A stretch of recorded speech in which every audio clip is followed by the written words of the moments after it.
ಈ ಬ್ರೇಕ್ಫಾಸ್ಟ್ ಮೀಟಿಂಗ್ನ ನಂತರ repeat cassette ಅನ್ನ ಇಬ್ರು ನಾಯಕರು ಹೇಳ್ತಾ ಇದ್ದಿದ್ದನ್ನು ನಾವು ನೋಡ್ತಾ ಇದ್ವಿ. ಇದರ ಬೆನ್ನಲ್ಲೇ ಮೂರನೇ ಶಕ್ತಿಯ ಉದಯ ಕಾಂಗ್ರೆಸ್ನಲ್ಲಿ ಆಯಿತು ಅನ್ನೋದು ನಮಗೆ ಸ್ವಲ್ಪ ತಿಂಗಳ ಬೆಳವಣಿಗೆಯಲ್ಲಿ ಗೊತ್ತಿತ್ತು. ಮೂರನೇ ಶಕ್ತಿ ಯಾವುದು? ಇಬ್ಬರ ಜಗಳದ ಲಾಭ ಪಡೆಯುವಂತಹ ಶಕ್ತಿ. ಸೊ ಸಿಎಂ ಬದಲಾವಣೆ ಆದರೆ ದಲಿತ ಸಿಎಂ ಕಾರ್ಡನ್ನು ಪ್ಲೇ ಮಾಡೋದಕ್ಕೆ ಪ್ರಯತ್ನ ಪಡ್ತಾ ಇದ್ದವರ ಲೆಕ್ಕಾಚಾರ ಕೂಡ ಗೊಂದಲದಲ್ಲಿದೆ.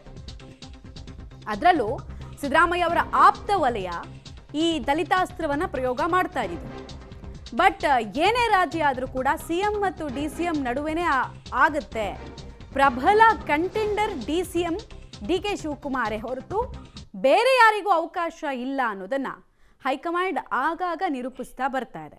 ಹೀಗಾಗಿ ಅಧಿಕಾರದ ಆಸೆಯಲ್ಲಿದ್ದವರಿಗೆ ನಿರಾಸೆ ಆಯ್ತಾ ಅಂತ ಅನಿಸ್ತಾ ಇದೆ. ಡೀಟೇಲ್ಸ್ ಕೊಡ್ತಾರೆ ಶ್ರೀನಿವಾಸ್. ಈಗ ಇಬ್ಬರ ಜಗಳದಲ್ಲಿ ಮೂರನೇವ್ರು ಲಾಭ ಪಡಿಬೇಕು. ಓಕೆ, ಇಬ್ಬರ ಜಗಳದಲ್ಲಿ ಮೂರನೇವ್ರು ಲಾಭ ಪಡಿಬೇಕು ಅಂತ ಅಂದ್ಕೊಳ್ತಾ ಇದ್ರು ಸುಕೇಶ್. ಬಟ್ ಈಗ ನೋಡಿದ್ರೆ ಮೂರನೇ ಪ್ಯಾರಲಲ್ ಶಕ್ತಿ ಅಥವಾ ಪ್ಯಾರಲಲ್ ಪವರ್ ಸೆಂಟರ್ಗೆ ಒಂದು ರೀತಿ ಗೊಂದಲದ ಫೇಸ್ ಸ್ಟಾರ್ಟ್ ಆಗ್ತಾ ಇದೆ ಅಂತ. ಸೊ ಏನಾಗಬಹುದು ಹಾಗಾದ್ರೆ? ಇಲ್ಲಿ ಡಿ ಕೆ ಶಿವಕುಮಾರ್ ಕೈ ಮೇಲಾದಂಗ ಇದು ಸಹಜವಾಗಿ ಒಂದು ರೀತಿ ಯೋಚನೆ ಇತ್ತು.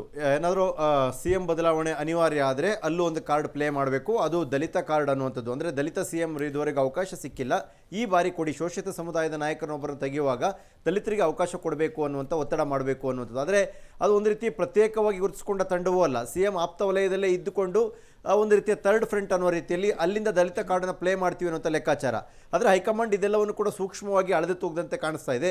ಆ ರೀತಿ ಕೇಳುವಂಥ ತಂಡ ಯಾರು, ಎಲ್ಲಿ ಗುರುತಿಸ್ಕೊಂಡವರು, ಯಾರೆಲ್ಲ ನಾಯಕರು ಅದರಲ್ಲಿದ್ದಾರೆ, ಅಥವಾ ಇದರ ಅವಶ್ಯಕತೆ ಈಗ ಇದೆಯಾ, ಅಥವಾ ಅನಿವಾರ್ಯತೆ ಸೃಷ್ಟಿಯಾಗಿದೆಯಾ ಇಲ್ಲವಾ, ಅಥವಾ ಡಿ ಕೆ ಶಿವಕುಮಾರ್ ಅವರಿಗೆ ಕೊಟ್ಟ ಮಾತೇನು, ಹೀಗೆ ಬೇರೆ ಬೇರೆ ಲೆಕ್ಕಾಚಾರಗಳು ಕೂಡ ಇದರಲ್ಲಿ ಇದ್ದಂತಿದೆ. ಇದೇ ಕಾರಣಕ್ಕಾಗಿ ಬಹುಶಃ ನೀವಿಬ್ಬರು ಒಟ್ಟಿಗೆ ಬ್ರೇಕ್ಫಾಸ್ಟ್ ಮೀಟಿಂಗನ್ನು ಮಾಡಿ ಒಂದು ಪ್ರೆಸ್ ಮೀಟನ್ನು ಮಾಡಿ ಅನ್ನುವಂಥ ಸಂದೇಶವನ್ನು ಹೈಕಮಾಂಡ್ ರವಾನಿಸಿದಂತೆ ಕಾಣಿಸ್ತಾ ಇತ್ತು. ಅಂದರೆ ಬೇರೆಯವರಿಗೆ ಇಲ್ಲಿ ಮಧ್ಯಪ್ರವೇಶಕ್ಕೆ ಈ ಬಾರಿ ಅವಕಾಶ ಇಲ್ಲ, ಅದು ಇಬ್ಬರೇ, ಏನಿದ್ರು ನೀವಿಬ್ಬರೇ ಅನ್ನುವಂಥ ಸಂದೇಶವನ್ನು ರವಾನಿಸಬೇಕಿತ್ತು. ಹಾಗಾಗಿ ಆ ಒಂದು ಕಾರ್ಡನ್ನು ಪ್ಲೇ ಮಾಡುವ ಪ್ರಯತ್ನದ ನಾಯಕರ ಒಂದು ಪ್ರಯತ್ನಕ್ಕೆ ಕೂಡ ಹಿನ್ನಡೆ ಆದಂತೆ ಕಾಣಿಸ್ತಾ ಇದೆ.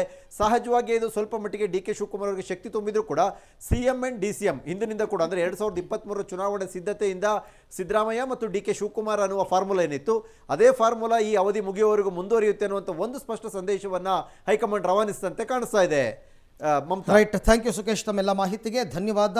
ಸೊ ಸದ್ಯಕ್ಕಂತೂ ಥರ್ಡ್ ಫ್ರಂಟ್ ಅನ್ನೋದಕ್ಕೆ ಜೀವನೇ ಇಲ್ಲ ನಮ್ಮ ರಾಜ್ಯದಲ್ಲಿ. ಏನೇ ಇದ್ರೂ ಕೂಡ C M D C M ಇಬ್ಬರ, ಇದನ್ನು ಹೈಕಮಾಂಡ್ ಮೊದಲೇ ಹೇಳಿತ್ತು, ಏನೇ ಆದರೂ ಇವರಿಬ್ಬರ ನಡುವೆ ಮಾತ್ರ ಅಂತ. ಹಾಗಾಗಿ ಪಾಪ ಪರಮೇಶ್ವರ್ ಅವರಿಗೆ, ಮುನಿಯಪ್ಪ ಅವರಿಗೆ ಸ್ವಲ್ಪ ಇವಾಗ ಬ್ಯಾಕ್ ಸ್ಟೆಪ್ ಆದಂಗೆ ಕಂಡು ಬರ್ತಾ ಇದೆ.